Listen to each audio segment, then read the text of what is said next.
Hey guys, thanks a lot for tuning in. My nickname is iFacePalm, and in this episode we're going to take a closer look at the quite rare German tier 3 premium Pz.Kpfw light tank, which due to its armor thickness and slow speed reminds more of a super heavy rather than a light tank, and also features a tier 1 gun. Yes, you heard me correct, a tier 1 gun. And during this tank review we will be looking into whether if it's worth the gold next time it arrives to the premium shop, how its tank statistics looks. I will compare its stats against other well-armored tier 3 tanks, which will be followed up with an extensive armor profile rundown with focus on its weak spots and strengths, and afterwards I will take you guys alongside two very recent battles which hopefully will give you guys a good idea of this tank in action, where in one of those battles I tried to play semi-aggressive, but in the second battle I choose to go full YOLO mode to hopefully fully showcase what this tank's armor and what this tank is really all about. And finally I will finish up with a quick sum up and my rating of this German light tank. Okay guys, let's get started. Okay, so what is this Pz.Kpfw all about, and why is this tier 3 light tank rare? If you already have encountered this little beast on the battlefield, then maybe a better question would be, how does it fare against so many new tanks which features quite high penetration value? I remember when I picked up this tank back in 2015, where there was a gold sale package that cost around 100 euro, and by purchasing it you got this tier 3 tank for free. Yeah, free.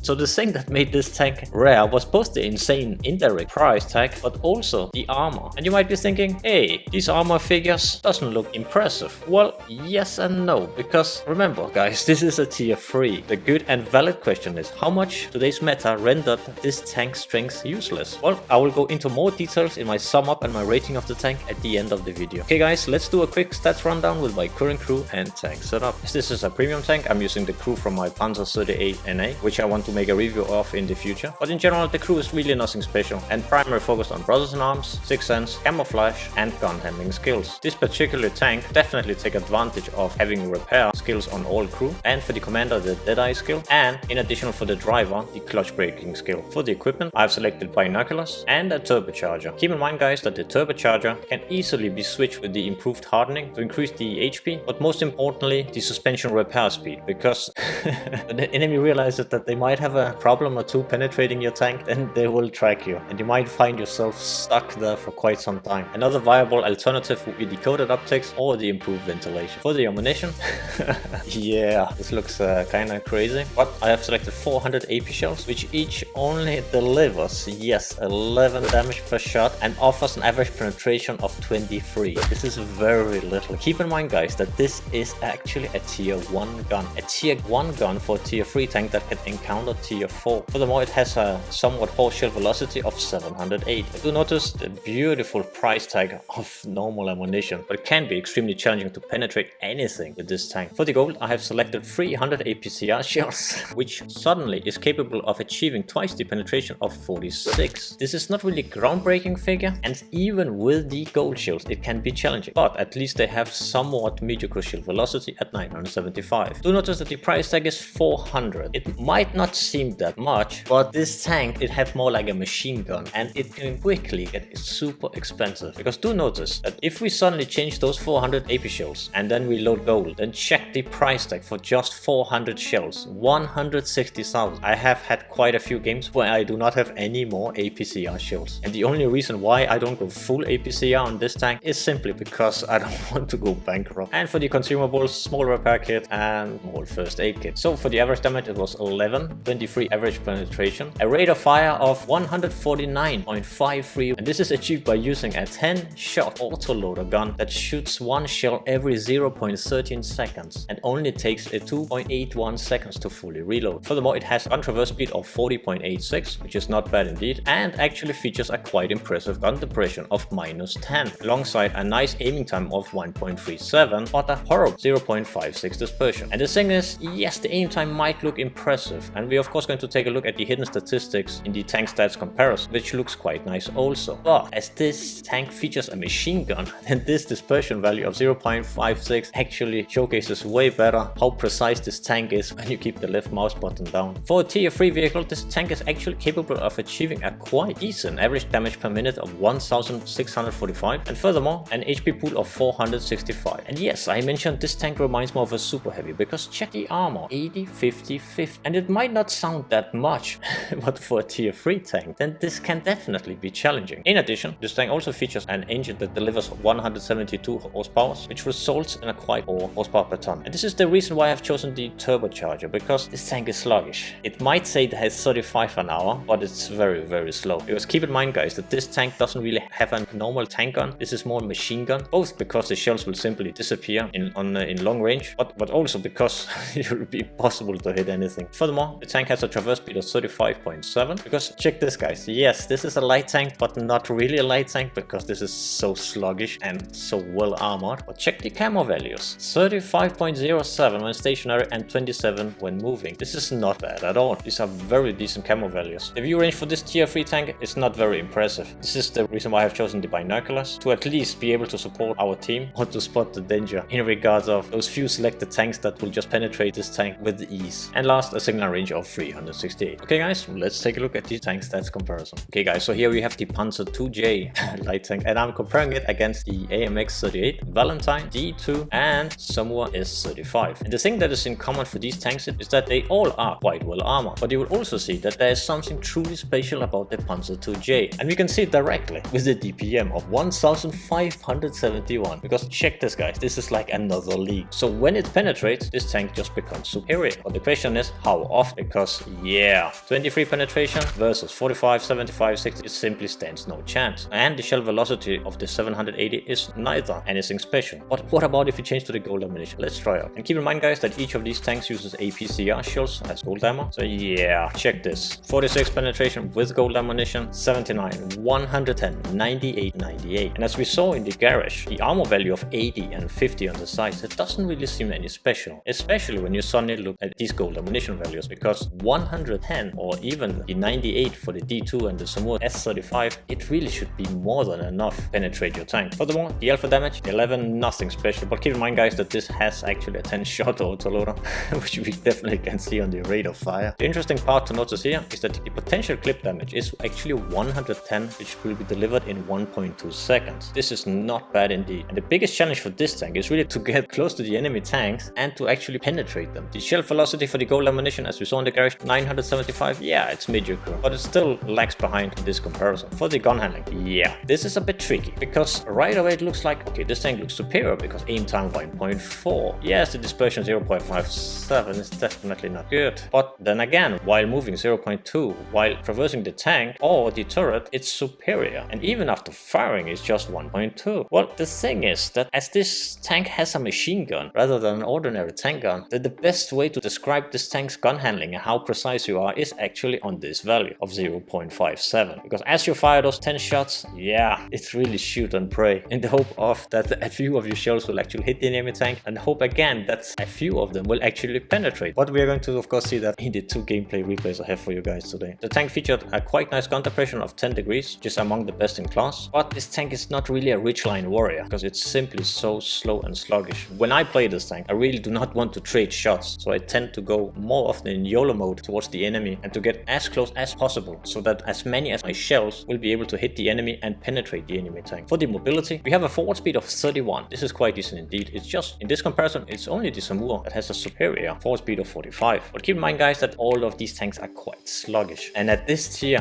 whether your tank is classified as a light tank or medium tank, yeah, it doesn't really say much, because at higher tiers these tanks would be classified as heavies. And this we can definitely see in the reverse speed, 12, 10, 10, 12, 12, and furthermore in the horsepower per ton, around 9 horsepower per ton, 10, 9, 9, and 11.3. And this is definitely not helped out by the terrain resistances. Do notice the very poor terrain resistance on medium terrain for the Pz.Kpfw, which definitely makes this tank feel extremely sluggish. The turret traverse for the tank is actually not bad at all, of 40 degrees. But the tank traverse can be challenging and is definitely among the worst in this comparison. But let's take a look at the armor. Yeah, 80-50-50 for the hull and the same for the turret. And by just taking a super quick look at the comparison against the others, yeah, definitely looks best in class, at least as an overall. The Valentine come close, but as long as your primaries show the front of the Pz.Kpfw, then the 80mm is more than enough. And last, HP pool of 470. Might not seem that much, but check this, guys, 470. In this comparison against other well armored tanks, it is definitely best in class. And last, it features a quite impressive camo together with a Valentine of 17, and this we also see in the other camo figures. The only thing is that this tank really does not take that big use of the camo, because yeah, you can hide, but you can't really snipe with this tank. The view range of 320, it's quite standard for this tier, and the same with the radio range. But do notice the extreme radio range for tier 3 tank on the Somua S35. Okay guys, let's take a look at its armor profile. Okay guys, so here we have the Pz.Kpfw armor profile, and here we're going to start out by using our 23 penetrating shells, and let's take a look at how it looks in live mode.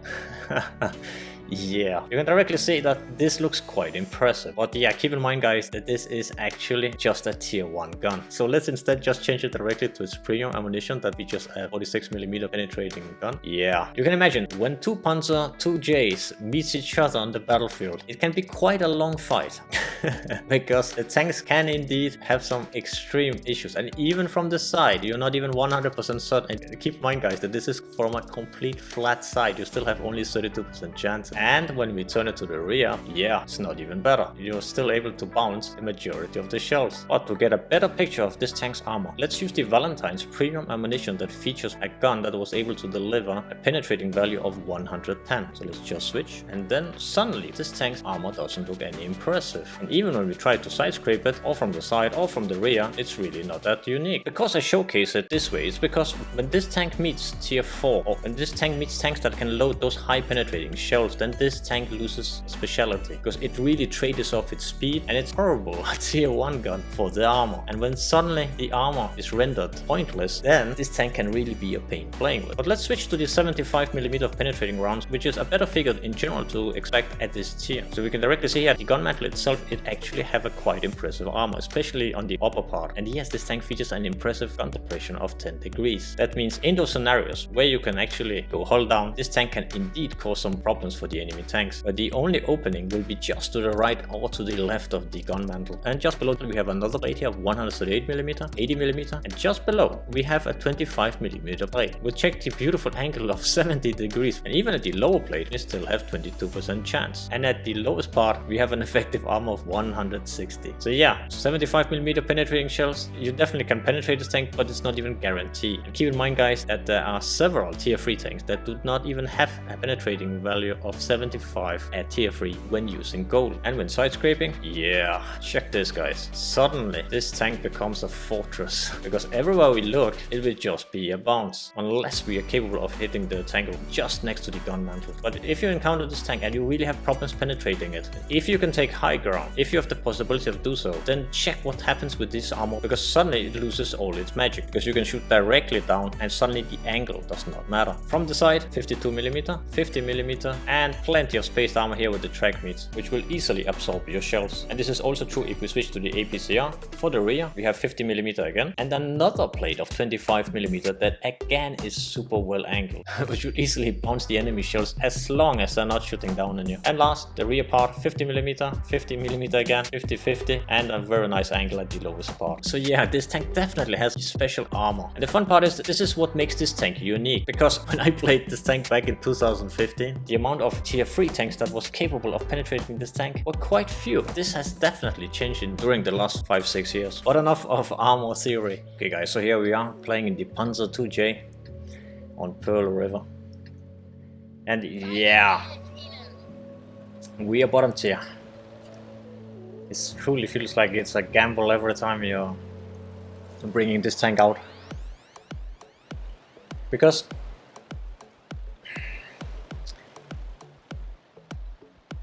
it really defines how the game is really going to look, even before you start to use the tank.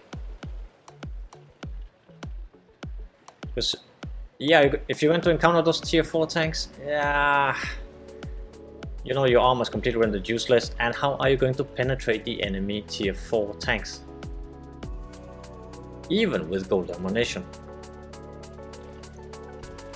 So yeah, I had the option here to go to the heavy line, but I don't want to meet the quite well armored tanks, so I'm choosing to follow our bit faster tanks. And as you guys see, I'm already struggling here with 7 an hour. This microscopic hill here, come on. One day, yeah, we got it. Let's see if we can use the armor. Okay, the enemy is already capping now.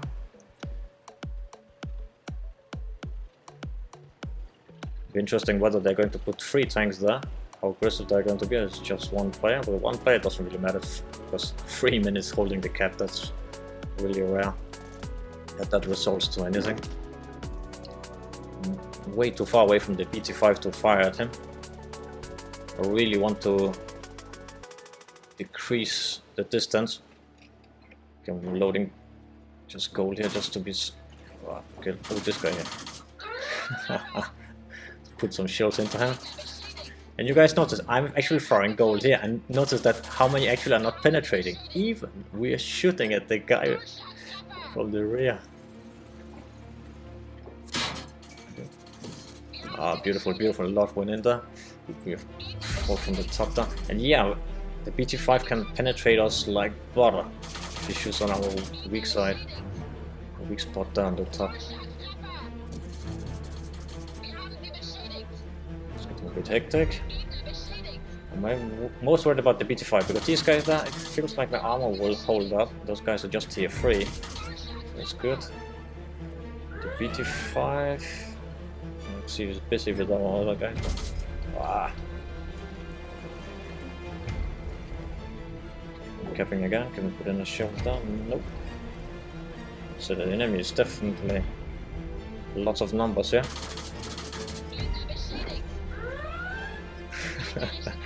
It's like this gun is scaring the enemy away. Yeah. It's finishing this guy off.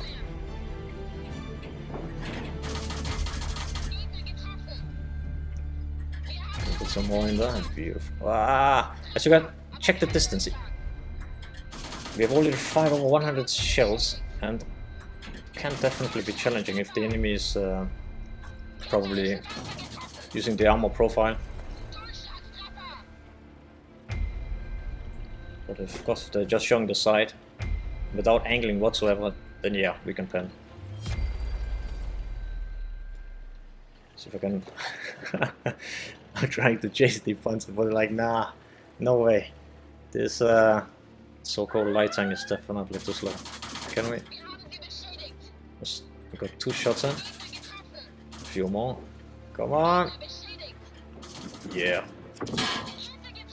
See what? Get away. The Matilda, man. I don't see any way we can penetrate the Matilda. Luckily he's super slow.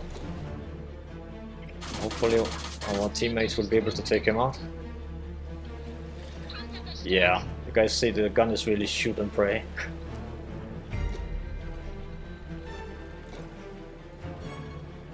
Even it has like impressive gun figures compared to its competitors. Yeah, doesn't really matter that much due to its extreme rapid fire. I'm not so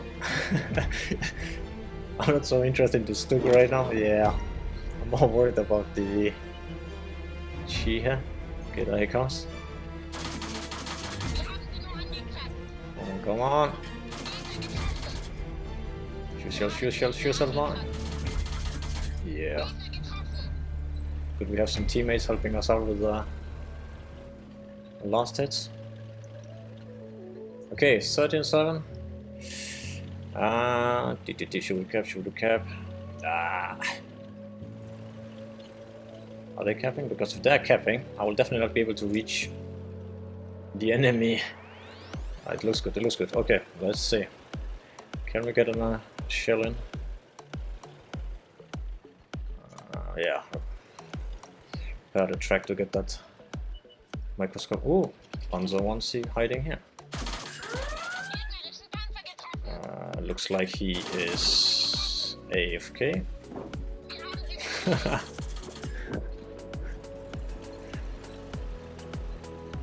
So 1265 damage, 584 spotting, and blocked 698 for tier 3. Not bad.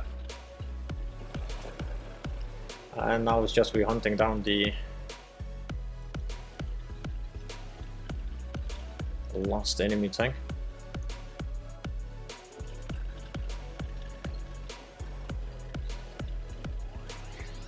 So this battle, it went actually quite okay, because we didn't really encounter anything that was challenging to us, besides of course the Matilda, because imagine that it was the Matilda we were encountering first. We would, all our shells would just bounce off him. Every direction we'd be able to fire at him.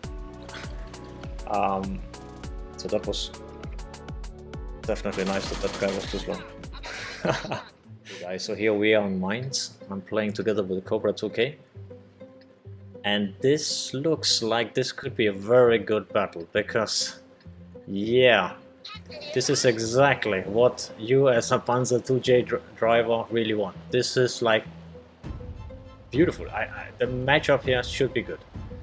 But let's not jinx it. Let's not jinx it. We are top tier in a Panzer 2J. You know what? I definitely appreciated the push from my teammate. Get a bit up to speed there. But yeah, you know what, guys? I think this will be a perfect time to showcase what this tank is really all about. And what made this tank completely overpowered back in the days. Let's see, let's hope that there will be nothing that can penetrate us. Okay, let's do it. Let's do it, guys. This is complete. This is crazy, man. Okay, check the bouncers, guys. Check the bouncers. Okay, come on, reload. This could go so bad. Come on. Pz.Kpfw. I'm just focusing more like on my angling my arm at least, so I can bounce some things. But you can just see the bouncers just. It looks like. Oh, I guess it looked for a second like they just gave up. Come on.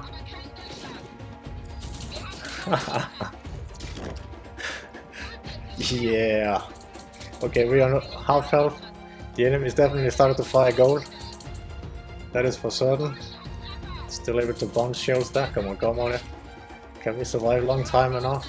Hopefully our teammates will take advantage of this. There's like pop-ups everywhere, man. There's bounces. Wow, we have 1,533 bounces there. We have 234 health left. Still, come on. We are stuck. You see the perma track. Okay, now we can move. We need to get on the side because this tank seriously have a problem.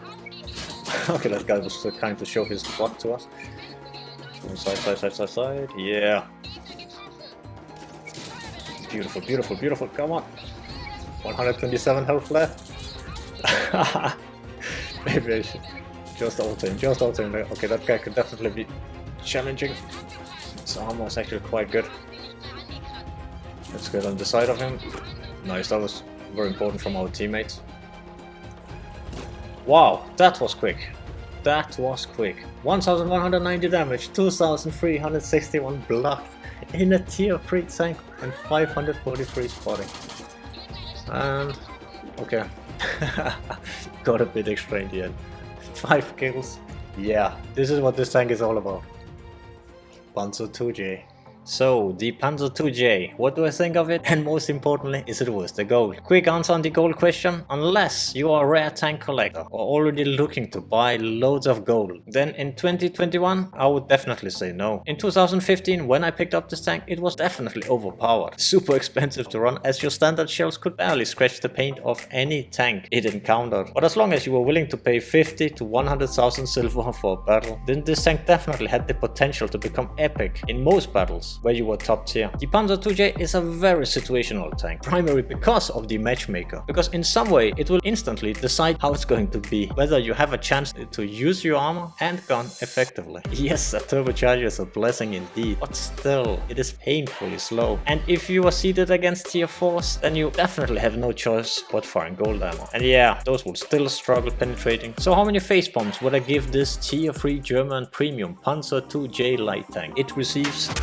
iFacePalms. The Panzer II is truly a tank that in the right match can make it a blessing to play. A tank that can make the whole enemy team frustrated at the primary wargaming, forever introducing this tank to the game, and simultaneously make you laugh so loud so even your neighbors will wonder what is so funny. But then again, when you are seated against tier 4s or any tier 3 tank which features the option of selecting high penetrating gold shells, then this tank suddenly just becomes a slow and sluggish paper tank that fires with gold plated wooden sticks. In my opinion, no other tank in the game depends on a good matchmaking as much as this tank does. The few times that I bring this tank into battle, then no other tank in my tank collection receives so much wishful thinking that the matchmaker will smile upon this tank. This vehicle truly feels like a coin toss or a lottery ticket before each battle. So if you are looking for having a tank that ranges between having epic or horrible battles and rarely something in between, and are willing to pay handsomely both real life and in-game currency for it, then the Panzer II could indeed be something for you. But the interesting question I in the end had to ask myself, what if I didn't already own this tank and if it was put up for sale in 2021 in a €100 package? Would I pick it up? To be honest, probably not. Okay guys, let's finish up. I hope that this tank review was helpful towards your decision on whether you should pick one up from the premium shop next time it is for sale. And thanks a lot for watching guys. This was my tank review number 28. I hope you enjoyed it, and let me know what you think of the Panzer II premium tank in the comments below. Is it as strong as it used to be, and does it still have a place in the current meta? And as always, if you like to see more crazy content from my side, feel free to leave a like or even subscribe. It's a big thumbs up for me and I appreciate it a lot. Cheers guys, take care and see you next time.